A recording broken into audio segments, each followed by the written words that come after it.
اعوذ باللہ من الشیطان الرجیم بسم اللہ الرحمن الرحیم۔ شروع اللہ کے نام سے جو بڑا مہربان اور نہایت رحم والا ہے۔ ایک تاجر حضرت سلطان محمود غزنوی کے پاس فریادی ہوا۔ اس نے کہا، میں نے 2000 کی بند تھیلی آپ کے قاضی کو دی تھی کہ یہ میری امانت ہے، اپنے پاس رکھو، میں سفر سے واپس آ کر لے لوں گا۔ قاضی نے تھیلی لی اور میں سفر پر چلا گیا۔ ہمارے قافلہ پر ڈاکہ پڑ گیا، جس پر میرا باقی سامان قربان ہو گیا اور لٹ گیا۔ اب میں اپنی تھیلی آپ کے قاضی سے واپس لایا ہوں، مگر یہ دیکھیے اس میں اشرفیوں کی بجائے پیسے بھرے ہوئے ہیں۔ سلطان محمود غزنوی نے کہا، کیا تم نے قاضی سے اس کی شکایت نہیں کی؟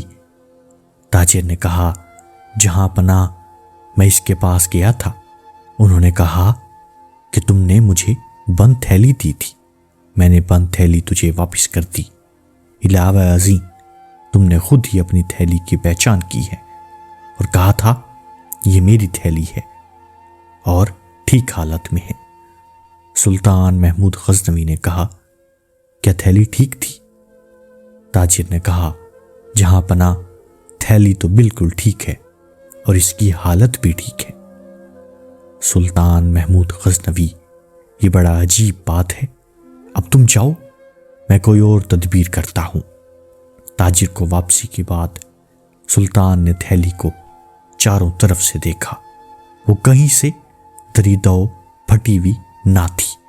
پھر بھی سلطان اس نتیجے پر پہنچا کہ تھیلی ضرور پھاڑی گئی ہے اور اس میں اشرفیاں نکال کر پیسے بھر دیے گئے ہیں، اور پھر اسے اس طرح رفو کیا گیا ہے۔ اب یہ معلوم کرنا چاہیے کہ شہر میں کون سا ایسا رفوگر ہے جو رفو کرے تو اصل اور نقل میں فرق ظاہر نہ ہو۔ سلطان جب تھیلی کے معاملے پر غور کر رہا تھا، اس وقت ایک مسند نگار پر بیٹھا تھا۔ یہاں بیٹھتے بیٹھتے اس نے چھری نکالی اور اپنی مسند کو چیر دیا، اور پھر اسی وقت اٹھا اور 3 دن کے لیے شکار پر چلا گیا۔ تھوڑی دیر کے بعد فراش سلطان کے کمرے میں داخل ہوا، دیکھا کہ مسند خاص پھٹی ہوئی ہے، اس لیے سب کو اطلاع دے دی۔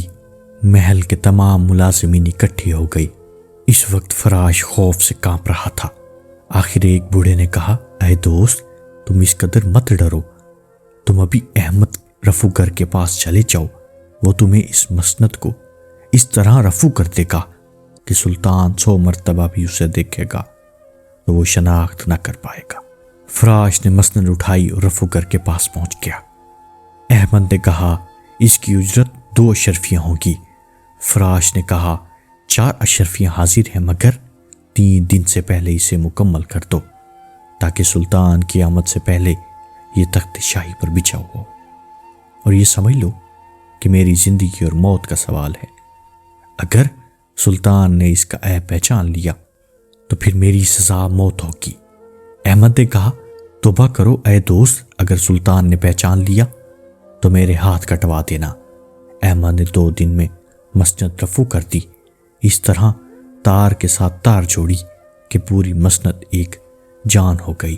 فراش نے اس کا شکریہ ادا کیا اور قبل اس کے سلطان واپس آئے، یہ مسند پورے اطمینان کے ساتھ شاہی تخت پر بچھا دی۔ سلطان محمود غزنوی شکار سے واپس آ گئے۔ اس کے کمرے میں مسند بچھی تھی۔ سلطان نے کئی مرتبہ پھٹی ہوئی جگہ کو دیکھا، مگر پہچاننے کی کوشش کی، کامیاب نہ ہو سکے۔ سلطان نے فراش کو بلایا اور کہا۔